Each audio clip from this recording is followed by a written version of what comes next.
Hello guys, আসসালামু আলাইকুম। সবাই কেমন আছেন? আশা করি সবাই ভালো আছেন। তো আজকে আপনাদের মধ্যে একটি ভিডিও নিয়ে চলে আসলাম। সেটা হলো আমাদের পান ক্ষেতের পান কীভাবে আমরা উঠাই ভাঙায় গুছায় ওরা বাজারে নিয়ে তুলে বিক্রি করি, সেটা আপনাদেরকে দেখানোর চেষ্টা করবো ইনশাল্লাহ। আশা করি সবাই ভিডিওটা মনোযোগ সহকারে দেখবেন।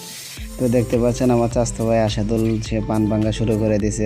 সে খুব সুন্দর করে নিচের পানগুলো ভাঙতেছে, উপরে পানগুলো ভাঙা শেষ, আমরা আগের দিনে ভেঙে ফেলছি, ওটি বাজারে নিয়ে বিক্রি করে ফেলছি।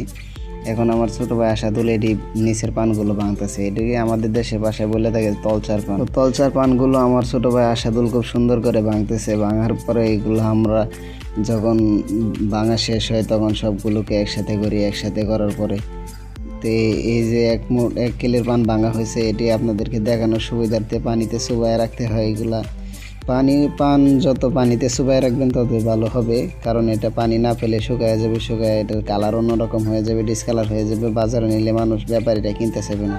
তো আমি একটু আমাদের পানের বরটা ঘুরায় দেখাতে চাইলাম। তো দেখতেই পারতেছেন, এটা আমাদের পানের বর। আমাদের গ্রামের বাসায় এটাকে পানের বর বলে। এর মুহূর্তে আমাদের পান ভাঙার মুহূর্তে ঝড় বৃষ্টিতে দেখেন সব কিছু উড়ায় ফেলতেছে গাছপালা। তো আমরা পান ভেঙে বাড়িতে নিয়ে আসলাম, ঝড় বৃষ্টিও থামলো। এখন পানগুলোকে সব এক জায়গায় করে আওলায়া ভালো করে, এই যে আমার চাচাতো ভাই আশাদুল এটা গুছাইতেছে পান ভালো করে।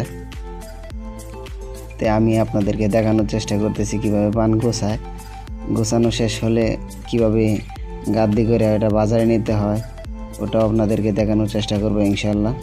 তো আমরা কিভাবে পানগুলো গোছানো শেষ হলে আমরা বাজারে নিয়ে যাব, সেই প্রসেসটাও আপনাদেরকে দেখাবো। সবাই মনোযোগ সহকারে দেখবেন। তো এটা আমাদের প্রথম ভিডিও, ফার্স্ট ব্লগ ভিডিও এটা।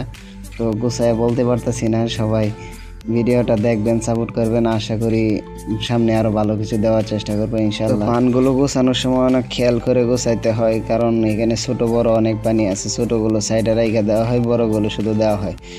বড়গুলো গোছানো শেষ হলে তারপরে গিয়ে ছোটোগুলো একটা গোছায়া দুইটা পদ করা হয়, মানে দুই পদে দিলে আর কি ভালো হয়।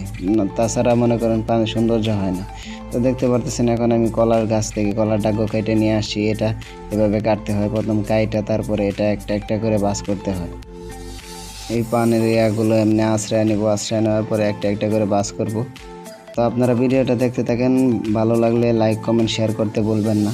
এই যে আমার পান করা শেষ, এখন ডাগোটারে কাটছি। কাটার পরে এটা একটা একটা করে, একটা ডাগো দিয়ে 4টা বেতা বানাবো। বেতা বানিয়ে আমাদের গ্রামের ভাষায় বেতা বলে। দেখেন আমি কিভাবে বেতা বানাইতেছি। এই যে এটাকে 4 পাল্টা করবো। 4 পাল্টা করার পরে এটাকে একটা একটা করে আশ্রয় সুন্দর করে চিকন করে পাতলা করে নেব, কারণ চিকন করে পাতলা করে না নিলে এটা পরবর্তীতে বাঁধা যাবে না। বাঁধার জন্য এটা চিকন করে পাতলা করে নিতে হয়, ছিঁড়ে গেলে